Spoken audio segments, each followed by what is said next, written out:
Hello, my name is Rebecca Richardson, but most people call me Becky, and today I thought we could talk about 4 things I have gained through self-publishing. If you don't already know, I self-publish books at the moment. I've been self-publishing since I was 15, which is a whole other thing I could do a video on. Basically, I'm writing a trilogy, and I'm using this trilogy as a way to sort of build my skill and build experience when it comes to the actual industry of writing and also my own writing. I do definitely think there's already a stigma surrounding indie publishing, especially at a young age, which I completely understand. However, I definitely don't feel like I shouldn't self-publish. I see a lot of videos saying that because I'm young I shouldn't put my work anywhere, which I completely disagree with for a start. But the way my trilogy works at the moment is that I'm not putting it out there like for other people, I guess. I'm not like trying to make a career of this trilogy. It's a way for me to get feedback from other people, but also like get my foot in the door and see how some of it works and to sort of like learn skills and just get hands-on experience, because I learn better through doing things than just like reading about them. So that's just before anybody goes off at me like, you were 15 when you self-published. Yeah, and it's not great, but I'm very glad it's out there because I've learned so much from it. I haven't actually finished the trilogy yet. I'm currently writing the final one, and at this point I just really want to get it out there so I can move on to something new because I feel like I'm ready. What this has kind of been for me, this trilogy, is almost like a trial period where I've been working on these books for 5 years now, and those 5 years have just felt like I'm getting to know how everything's going to work and what writing books is really like and sort of developing my own voice throughout it. And now I've kind of hit that end point and I'm ready to just kind of pay for the full thing and like throw myself into it head first and get involved properly.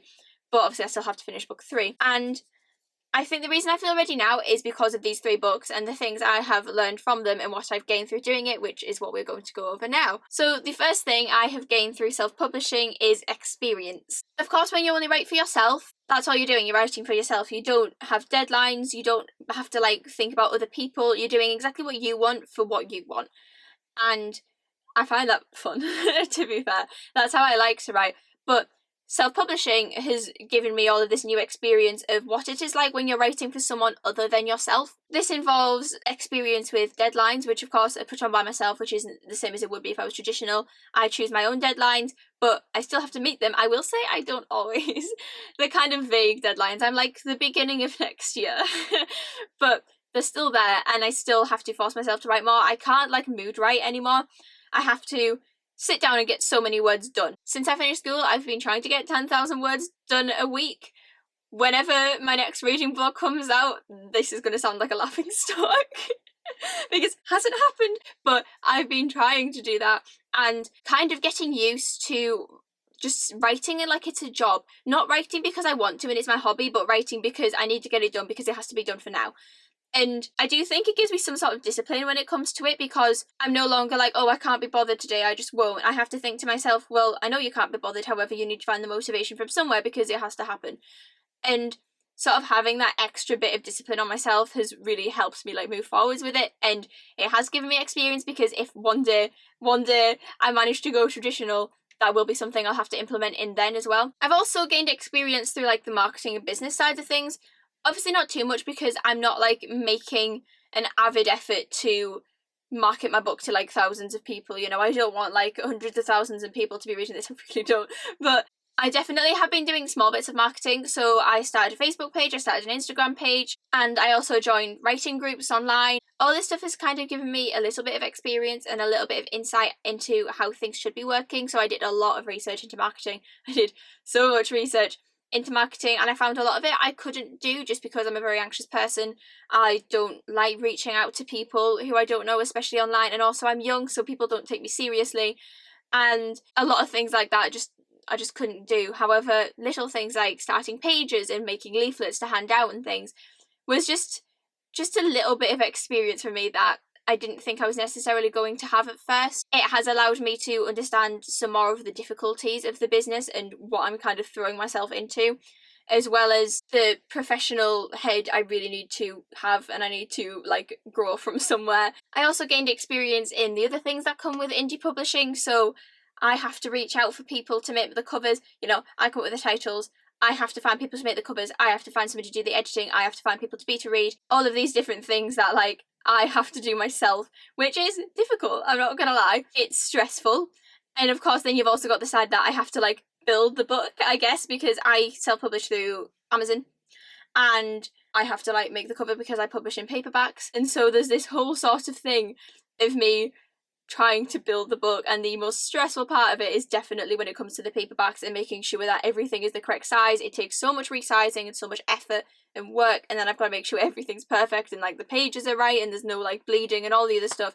And it is a lot, but again, it's experience. It's me learning how to do these things. So as much as it isn't much, and I suppose it almost sounds a little naive to say that it's a lot because it isn't in comparison to what other people do and what comes later in the industry.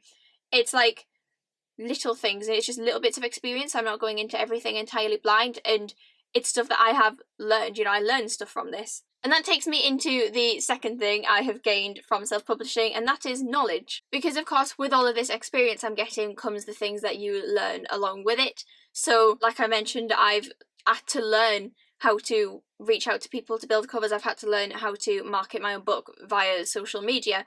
There's sort of all of these extra things that I've had to teach myself to do, along with so much research and Googling. You know, all of that research has led to me sort of understanding the marketing process more and looking into how it would work if I was traditional.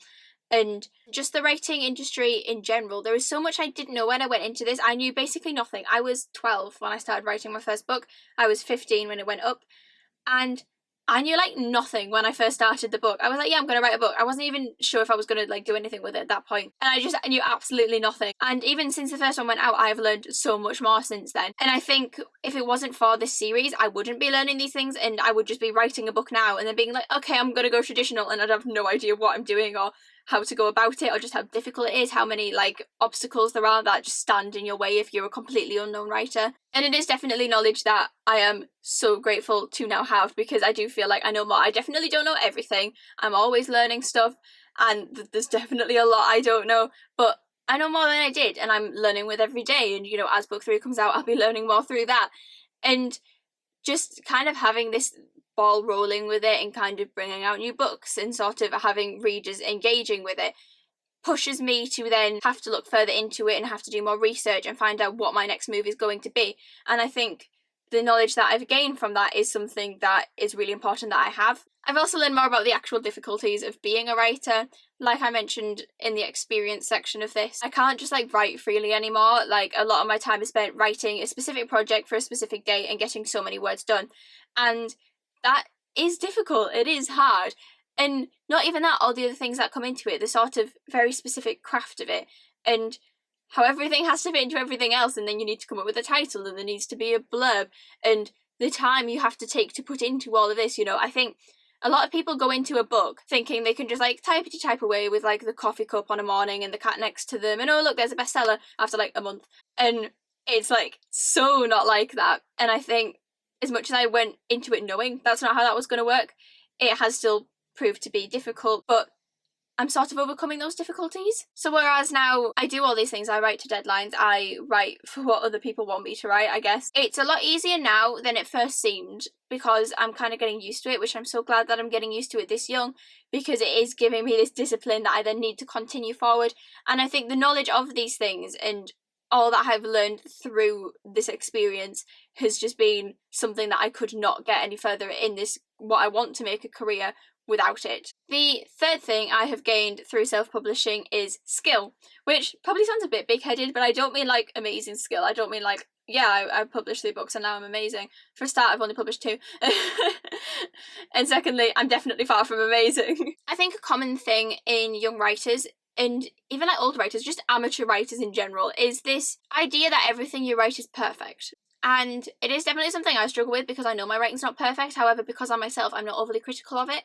I can't look at my own writing and be like, this needs changing because I just wrote it. One thing that I have got from self-publishing is other people's opinions. Now, because I'm not marketing it wide, most opinions I get are from people I know, are like friends of friends and things. So everybody's like, it's great. And I do wish people would be more critical of it and give me some sort of constructive criticism to improve, but I get that from my editor. And I think at first I was very quick to kind of like poo-poo everything that my editor said. I wanted to just kind of be like, it doesn't matter, like she'd give me a whole list of things to change and like points to make and things to like consider, and I'd be like, we don't need any of that. But now I get to sit and actually look through it and be like, yeah, that does need improving. I do need to work on that. That arc does need changing. I do need to like watch how this theme's going to develop. And through it, I've kind of begun to be more critical of my own writing and also think so much more about what I'm writing. Because it's not just a case of this is the plot line, this happens, the character goes on an adventure at the end. There's all of these like different things happening on the way there, and all these things that as a writer, as it's your craft, you have to learn to really hone in on it and make sure everything is detailed and everything's like as perfect as it can be. So my writing has definitely improved, which is one reason why I am very happy that I wrote that first book, because I look back on it now and I hate it. Like, so I don't hate it. I think the plotline is strong. I just think it's written bad. But I'm glad that I think that, because if I could look back on a book that I like published when I was 15 and be like, yeah, this is great, then I haven't really improved much, have I? Because I'm still looking at it and thinking it's the best thing ever, which means my writing's exactly the same. And I should know that it's not the best thing ever, and it certainly isn't. But I'm very glad that I know that. And even now, to be fair, I'm writing book 3 and I'm still very aware. I look at it and I just think that's bad. But I think every writer does that. You're your own worst critic. And I think that's something that we all deal with. But I can see an improvement, which is great. I have definitely improved as a writer. There is definitely places to go. And I'm not going to lie, sometimes I feel like I'm being held back by this series because I started so young that now it's not something I want to be writing. It's kind of like I'm being held back by the lack of planning I did when I was 12. There's all of these things that become plot holes and I'm like, I can't do that because that's never been like developed in any way. We don't know what any of this is. I have characters who are like vampires and werewolves who, like, if I rewrote it, they wouldn't be vampires and werewolves. And it does definitely hold me back and it makes me feel like I can't really go anywhere with it. So even book 3, when it comes out, I know it's not going to be my best work because I can't put all of me into it because I'm being held back so much by my past writing decisions, which is another thing I've learned and another part of the skill, because now when I plan books, I plan them 10 times better. And that is a skill I've learned, is like planning and developing characters and developing themes instead of just rushing headfirst into it with like no world building. And having that experience from looking back on it and kind of hitting this wall now with book 3 where I can't really do what I'd like to, it's definitely been something that's taught me what I need to change. Because that is the main thing I've gained from this, is learning from my mistakes, which is another thing that I went into it wanting. Every book I have made a mistake and then I've learned from it. So, you know, book 1, no world building, terrible character development, everything was a bit all over the place. Even down to little things like overuse of certain words, or like using capitals when people are shouting, because like some people do that and I thought it was cool, and then I was like, that does not fit your own writing style. You know, even things like in book 2, I started sentences with however, like lots. Now I just use but.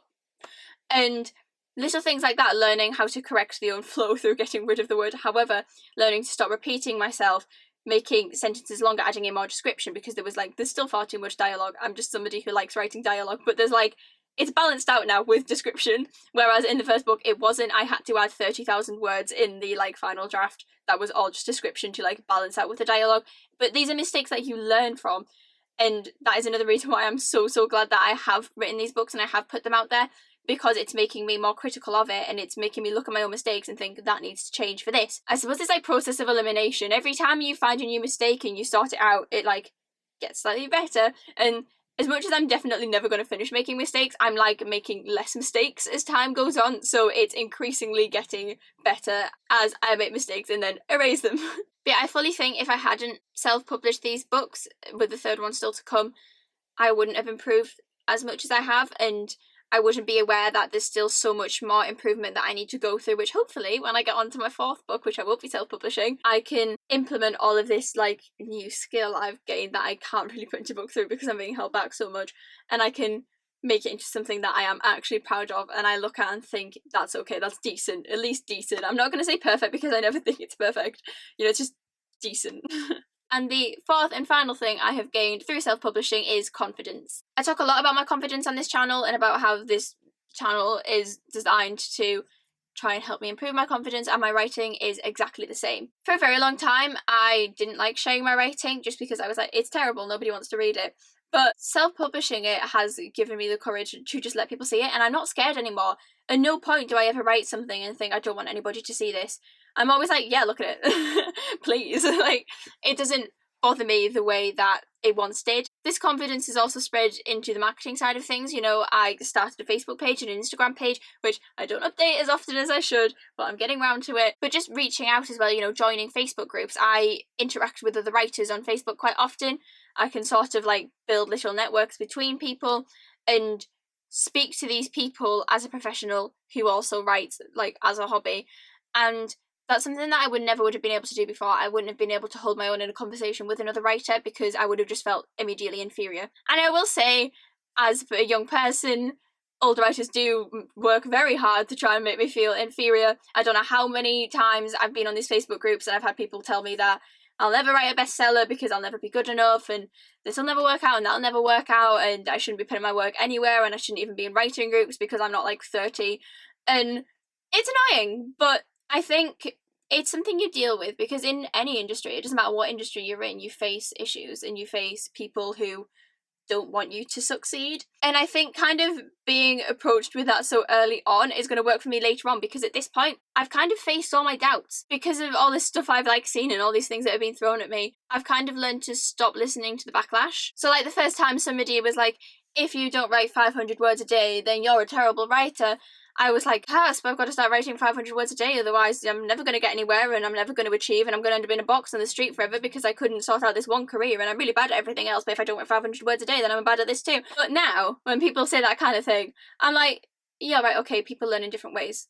Because it's true, one person might need to write 500 words a day to feel like they're getting somewhere. Other people might feel like they have to write 500 words a month to feel like they're getting somewhere. Everybody works at different paces, everybody learns in different ways. And I've had to learn that just to stop listening to people, and that has massively helped my confidence. Even now, quite often on YouTube, I see videos with titles like, why young people shouldn't publish, why young people shouldn't have the work out. I'll watch videos that are aimed at, like, you know, advice for teen writers, thinking I'm going to get, like, actual hard-hitting advice that I need to hear to take the next step as somebody who's writing their third book. And instead, I get, like, well, maybe you shouldn't put your work anywhere, but one day you might be good. And that's not what I want to hear. And the first few times I saw that kind of thing, it did massively mess with my head, because all I could think is, there's all of these people in the industry who hate me and don't want me to do anything and just assume because I'm like younger, I'm just going to instantly be really bad. And to be fair, I probably am really bad, but that is against the point. It's an assumption. And it really played on my mind because I was like, there's no point in me trying because I'm never going to get anywhere. I'll have to wait till I'm 30, which isn't something I want to do. But because I've seen so much of this and I've dealt with so much of it, I've learned just to ignore it. I guess, you know, every time I see a video that's like, your work will be bad, nobody should publish until they're like middle-aged, and I'm like, well, I know people who have beaten that anyway, and everybody works differently, and surely if you're willing to put in the work and notice your own mistakes and your own issues with your own writing, then you can get there earlier. I don't see why, you know, it's a whole thing that gets thrown in my face a lot, not just online, but by people I know. You know, I know actual people who like found out I was like, I'm writing a book, and they were like, sure you are. And as much as obviously wasn't my best work and isn't my best work, and what I'm writing now probably still isn't my best work, it is a massive confidence knock. But learning to look over that and get over it and just ignore the bad stuff without being naive, of course. If somebody says your work is bad, like, don't let it ruin your life. But at the same time, I do find that maybe you should still also think, well, loads of people have said it's bad, maybe I should look into that. You know, like, there is a fine line between sort of ignoring the negativity and being ignorant. But I think ignoring people who are saying all this crap stuff about you, as long as you still know that, like, yeah, as a teen writer, I know that what I'm writing out isn't the best. I know that the stuff I'm putting out now isn't the best, and I'm going to look back on all three of my books in the future and be like, that was horrible. But I'm aware of that, and I know that I'm going to improve, and that's why I'm doing this, because I want to improve. And I'm aware of that, so I don't need to sit and listen to people on the internet tell me that, because I already know it. I don't need to pay attention to all this negativity, and just because what I'm writing now isn't great doesn't mean that in, like, you know, a few years' time I can't be writing something much better. And I think it's taught me to have so much more of a positive outlook, kind of being more exposed to the industry and the community. So as much as my confidence definitely has places to go, when it comes to ignoring people talking crap about me without having actually read any of my work, I don't particularly mind it anymore, because I'm like, yeah, I'll write, some random man on Facebook says I'll never write a bestseller. okay.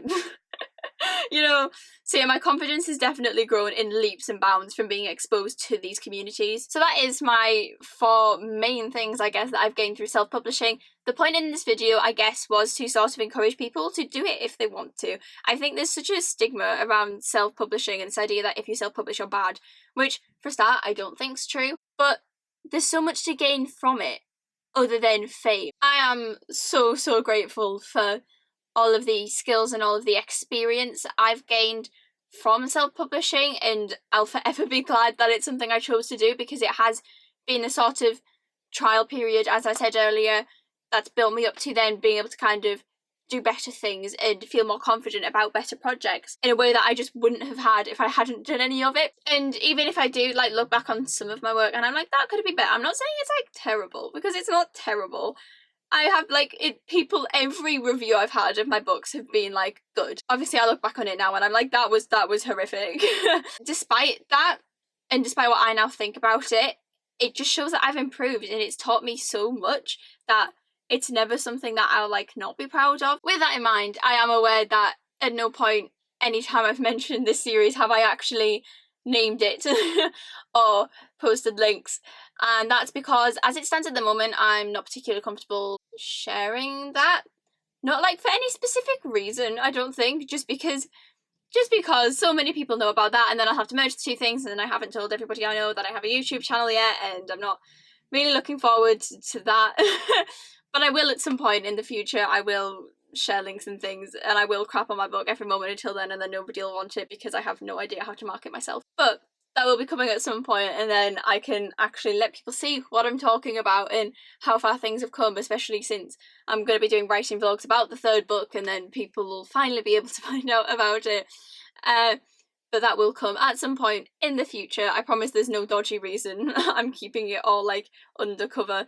I'm just like a bit conscious about everything else that comes along with it. But I can say that I am really excited to finally be able to make videos about my characters and things when the time comes, which it shouldn't be long. Maybe it's a few months, and then I'll be like, here it is! But that will come in the future. For now, this is the end of the video.